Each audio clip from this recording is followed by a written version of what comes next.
生物の湧きがおかしい時ですね。例えば、ティラノであったり、スピノがやたらいないとかですね。全然湧いてないとかいう場合にご活用いただくものになります。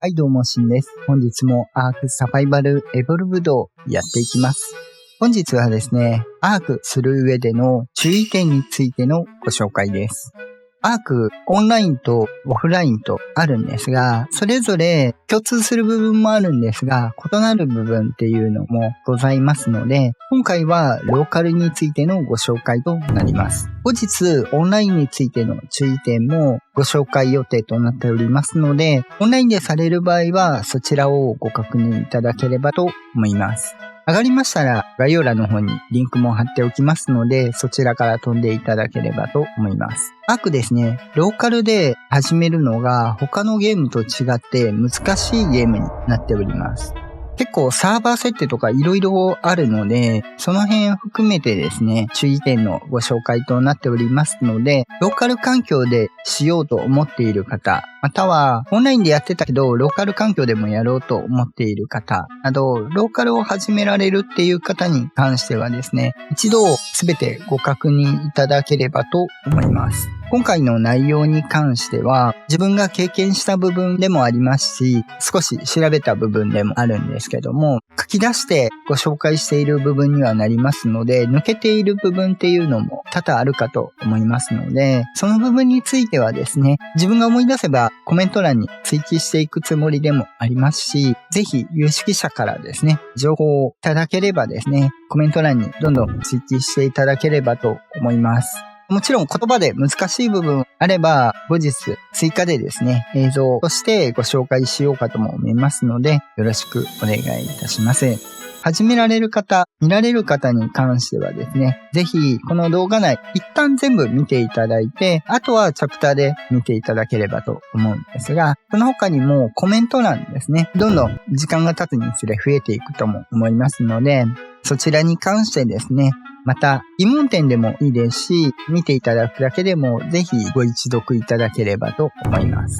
結構これを知っておかないと、ローカルを楽しむ上でも困る面っていうのが結構あるので、ご確認いただきまして、アーク楽しんでいただければと思います。普段ですね、アークについてトラップであったり、建築動画、冒険動画、ニュース速報的な情報発信であったり、チュートリアルなどもお送りしておりますので、ちょっとでも面白かったよとか、役に立ったよとかございましたら、ぜひ高評価、チャンネル登録よろしくお願いいたします。あと、Twitter の方でも随時情報共有や配信投稿情報、動画で使った資料の配布、リクエストや相談も受け付けておりますので、Twitter の方でもフォローよろしくお願いいたします。では、本編、どうぞ。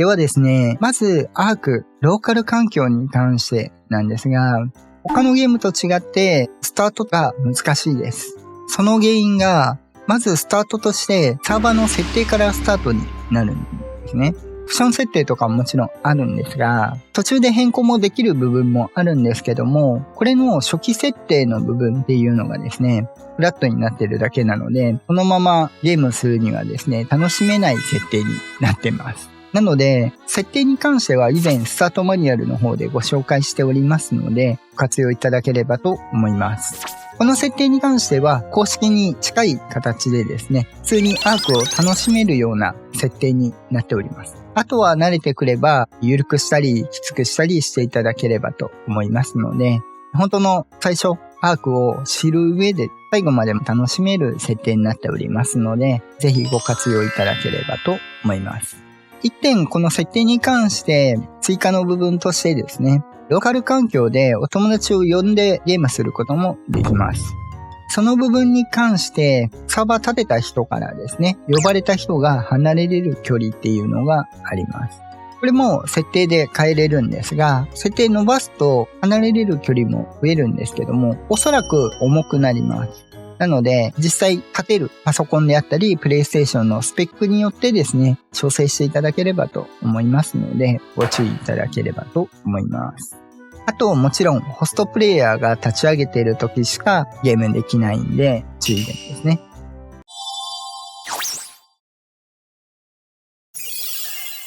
ではですね、ここから本題に入っていくところになるんですが、まずは時間について、オフラインの場合に関しては、ゲームを立ち上げている時しか時間が進みません。なので、恐竜の卵を温めたりとかですね、ブリーディングで恐竜を育てたりしている時、あと、何か資源の復活、リスポーンとかの時間に関しても、あくまで自分が立ち上げている時しか時間は進みません。主にはブリーディングの部分が大きいと思うんですが、放置してても自分が立ち上げている時しか時間は進まないので、ゲームにしてもですね。なので、つけたまま放置であったりとか、オンラインでずっと動いているサーバーよりも時間はかかると思っていただければと思います。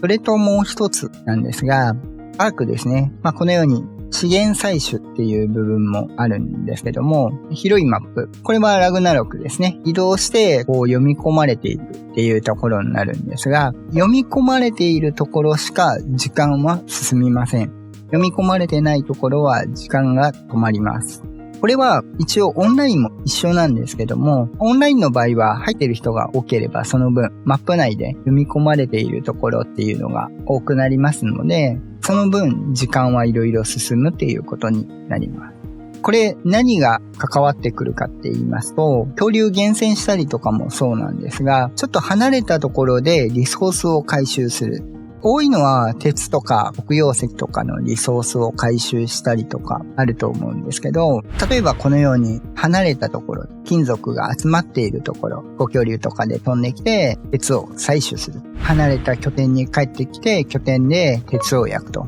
した場合なんですけど、この場合結構距離がさっきのところから離れているので、読み込まれていない状態になります。リソースに関しても恐竜のスポーンとかですね。あと、アーティファクトなどもそうなんですが、リスポーンの時間が設定されてますので、そこに関してスポーンはなかなかしないっていう弁が出てくる場合があります。その辺はちょっと設定で調整しないと、なかなかここにいないとですね、時間が進まずに近くのところしかリソース回収ができないっていうことになってきますんで、ご注意いただければと思います。それを含めて、恐竜のリスポーンに関してもなんですが、もともと読み込んでいる上で、さらに途中で設定を操作したり、こういった弁当恐竜ですね、湧くようにしたりした場合、次湧く時からがその設定が適用されますので、元々の生物で残っている場合、適用されないものがずっと残っているっていうことになります。ローカルの環境の場合ですね、目当ての生物を倒して、確率でいくつかの恐竜が湧くことになりますんで、一定の生物だけがいなくなっていくっていう可能性があります。この場合の対処法なんですが、ローカルの場合、コマンドが使えるようになってます。この場合なんですが、こういったコマンドがあります。野生恐竜を消去するコマンドですね。これを使っていただければですね、このように一斉にこのマップ内の野生恐竜を消去することができます。一から沸かせることができるので、生物の湧きがおかしい時ですね。例えば、ティラノであったり、スピノがやたらいないとかですね。全然湧いてないとかいう場合にご活用いただくものになります。あとはサーバー設定いじって湧く生物のレベルを変えたりとか、こういうイベントカラーの適用した時とかはご活用いただければと思います。レベル厳選している時とかは倒さずにですね、強いものばっかりとか他の生物も処分をしておかないと次湧かなくなってしまうので、そういった時にご活用いただければと思います。オンラインであれば他のプレイヤーがですね、生活上倒してたりとか、いろいろあるので問題ないんですが、ローカルの場合は自分だけなので、目当てのもの以外の生物がどんどん増えていくっていうこともあり得ますんで、こういうところはチートというよりはサーバー管理という部分でですね、ご活用いただければと思います。このコマンドは野生恐竜に対してのみになりますんで、テイムしている恐竜は適用されませんのでご安心ください。ただし、テイム中の生物は野生恐竜なので、眠らしている間にですね、このコマンド使っちゃうと、それも消えてしまいますんで、そこはご注意いただければと思います。合わせてですね、同じ分類にはなるんですが、蜂の巣があります。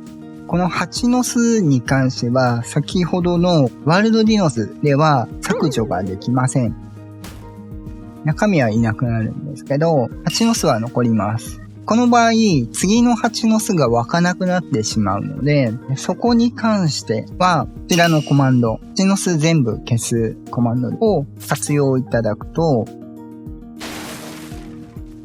こちらで消去ができるというものになります。ただ、これ注意しないといけないのは、自分の蜂の巣も消えますんで、これを使うときは、蜂の巣出している場合は、自分の蜂の巣は直しておいていただく必要があります。蜂に戻していただくという状態ですね。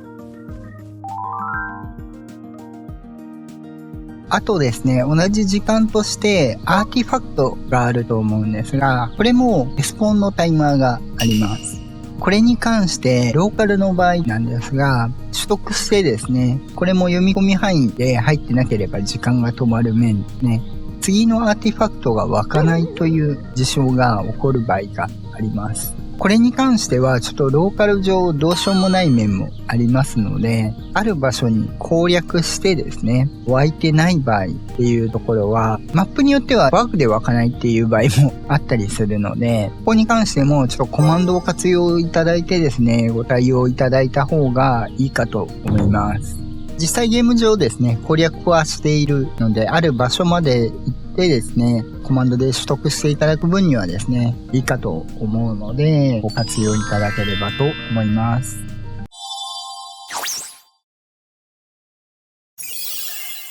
時間面といえば時間面なんですが、通常公式の場合は結構ですね、落ちた場合とかでもその場で保存されているので、再度エラー落ちしてもですね、時間そのままだったり、ロールバックしている場合もあるんですけども、基本的には時間が進んでいる状態、その場所で保存されている状態になるんですが、ローカルの場合は定期的にオートセーブが入っている状態ではあるんですが、その部分までは戻ってしまいます。もちろん、普通にオプションメニューからメインメニューに戻ったりっていう時は、その段階でセーブをされているので問題ないんですが、それ以外はオートセーブから落ちた部分までの時間帯に関しては、他のゲームと一緒ですね。セーブしているところまではデータ残ってないので、消えてしまいます。ロールバックみたいな形になってしまいます。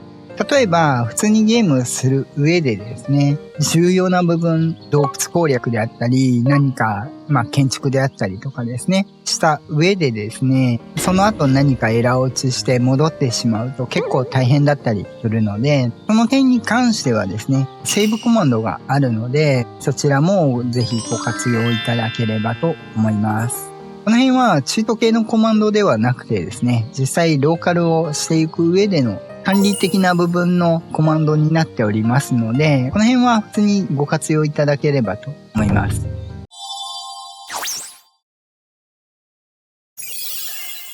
間にですね、ちょっと余談の部分ではあるんですけども、共通ではあるんですが、注意点としてですね、ゲーム恐竜を普段使っているもの以外ですね、キブル用であったりとか、恐竜を拠点に配置している場合なんですが、こちらの修正というところにですね、命令を無視するという項目があります。この命令を無視するっていうのを入れといていただくと、例えば、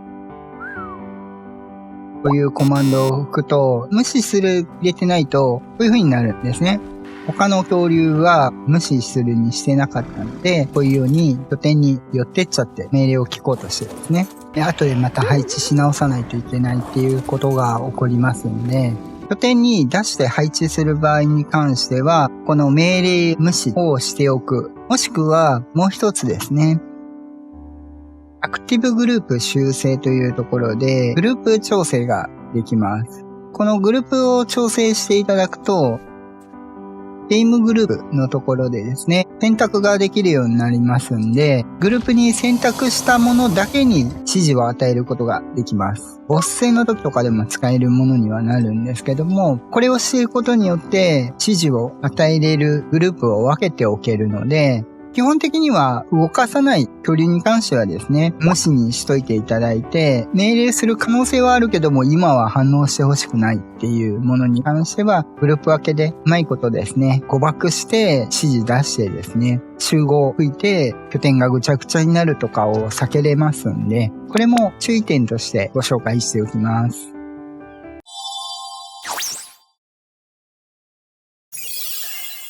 続いてですね、転送について。通常アークの場合、このようにオベリスクの下とかに来ると転送ができます。これに関してなんですが、サバイバーをアップロードすることもできます。オンラインから来た人は特に可能性が高いんですが、公式とかサバイバーアップロードした場合、持ってる荷物はそのまま輸送できるんですね。ただ、ローカル環境の場合は、サバイバーアップロードすると、このように注意文が出てきまして、インベントリーのものですね、ここも含めて、すべてドロップします。着ているものも含めてですね。なので、アイテムがすべてなくなることになります。その点、公式と違う部分でもあるので、特に公式とローカル両方している人とかに関してはご注意いただければと思います。手持ちのアイテムは移せないので、このようにデータ転送でですね、アップロードしてから持っていきたいものですね。アップロードしてからアップロードする必要が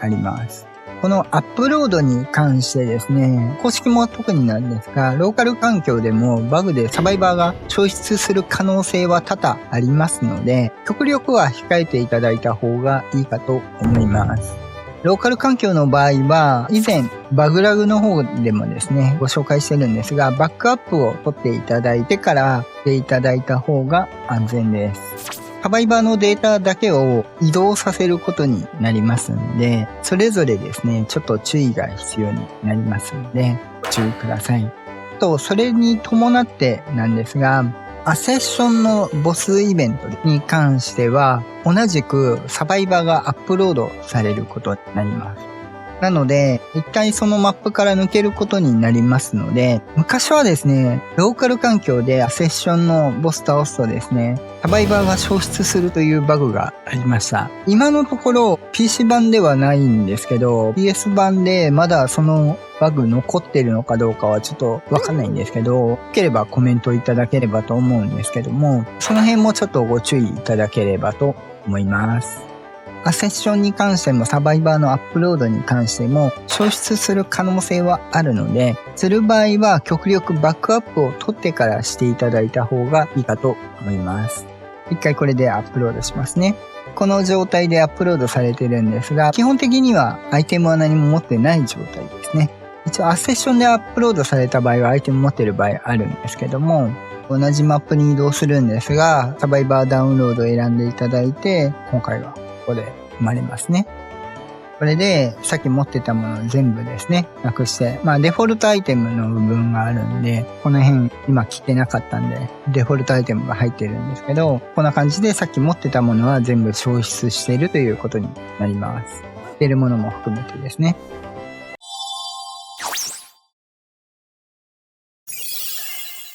例えば、使ってたキャラクターをロストした場合であったりとかですね、別キャラクターでそのマップでですね、攻略しようとした場合、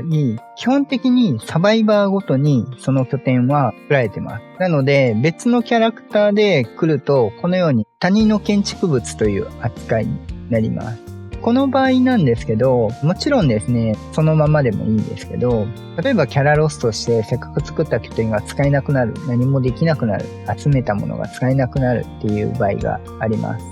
刷り込みはキャラクターごとですが、恐竜の所有権はですね、転送とかで各サーバーで各キャラクターで共有することはできるんですけど、こういう建築物は共有できないので、こういった場合に対処いただくのが2つ。1つが対象トライブに強制参加のコマンドで、こちら。この場合に使っていただくと、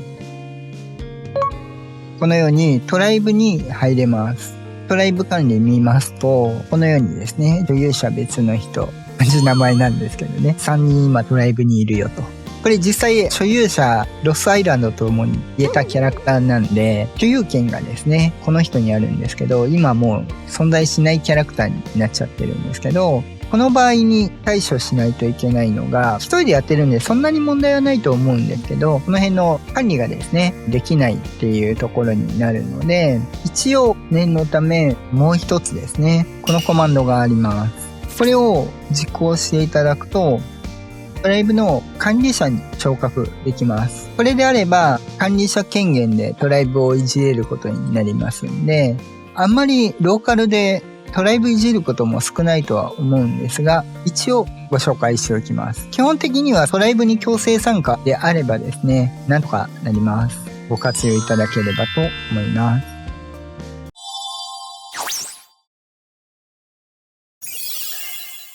続いてですね、アイランドに来てるんですが、通常オンラインだと各オベリスク共有で全ボス攻略できるんですが、ローカルの場合は各ターミナルごとに分かれています。アイランドだと赤オベはドラゴン、青オベがメガピテクス、グリーンオベがブルードマザーですね。あとですね、クレートに関してなんですが、このようにローカル環境でも低温ポットを作ったりとかですね、低温冷蔵庫を作ったりとかは可能なんですが、転送ができません。オンラインはできます。この違いがあります。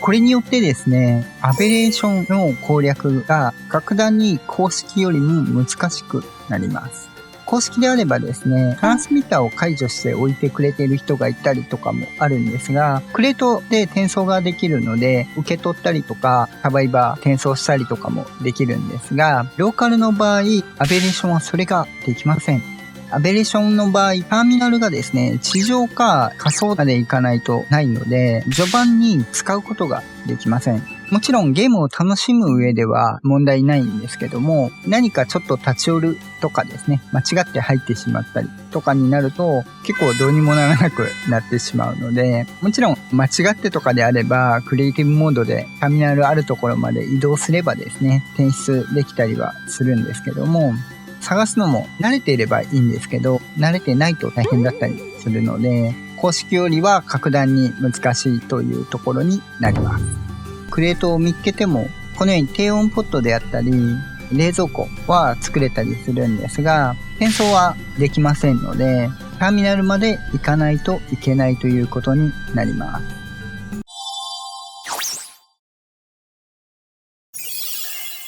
一応ですね、間違って入ってしまって脱出する場合ですね、アベレーション結構ややこしいので、一応わかりやすい道順だけご紹介しておきますね。これターミナルアベレーションですね、こういう詳しい話は抜きますが、ずーっと続いてですね、これアベレーションのマップ内をだいたいちょっとすれば目立つように置かれてます。これを行くと、このままこういう風に下までズローンと縦に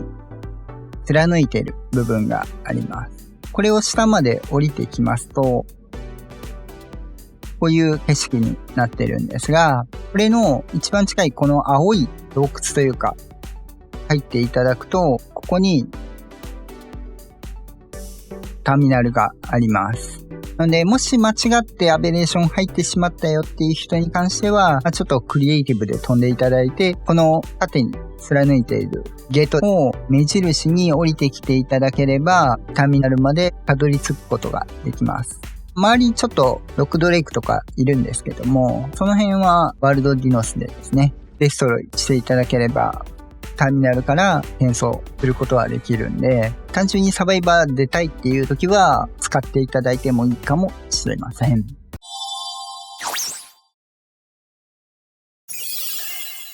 あと余談になるんですけども、アベレーションですね。このようにですね、見過ぎ物を入れてボス戦に行ったりとか、あとこのようにレプリケーターを作ったりとかあるんですけども、問題点があります。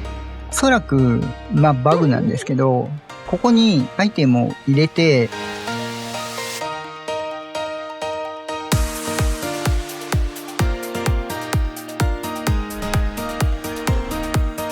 描写を切って再読み込みにするとアイテムが消えます。なのでご注意ください。これも多分ローカルだけだと思うんですけど、ちょっと公式で試したことがないんでわかんないんですけど、なのでレプリケーターを実際作る時とかに関してはバジリスクなので結構一気に持ってこないと作れません。ご注意ください。最後どっかで作ってくるかバジリスクで一気に持ってくるかしか多分厳しいと思うので、データ上げる分にはいけるのでデータ上げておいてですね、荷物運んでダウンロードしてこっちに移すっていう手段を取っていただければなんとかなると思います。継ぎ物とかですね、この辺のもの入れておいておくとかもできないので放置だけしないようにご注意いただければと思います。ちなみに入り直しても消えますんで、この読み込みが消えた地点で再読み込みされた地点でアイテム消えますんでご注意いただければと思います。これも難易度アップですね。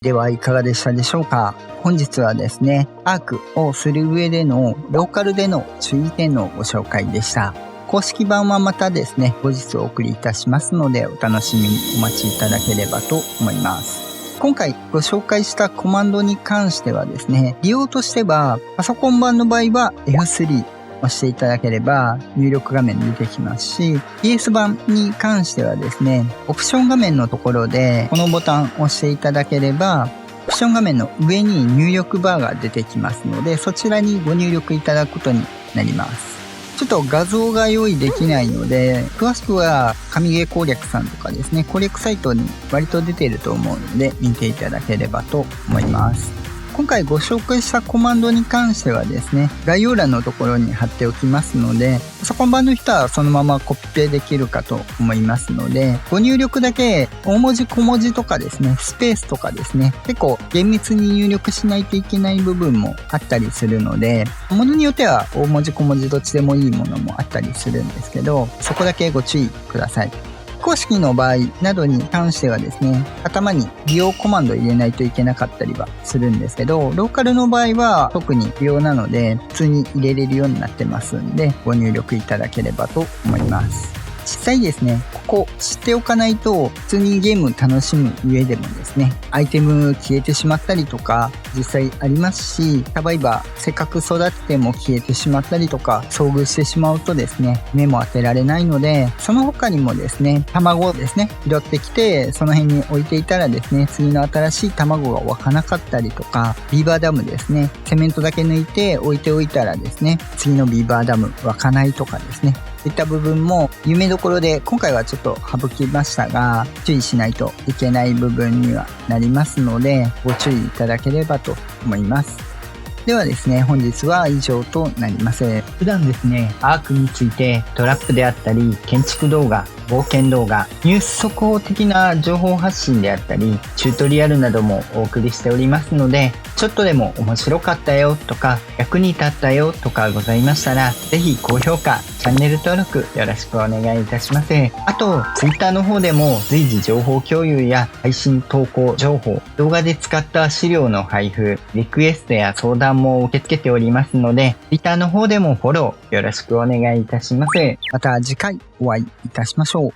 バイバイ。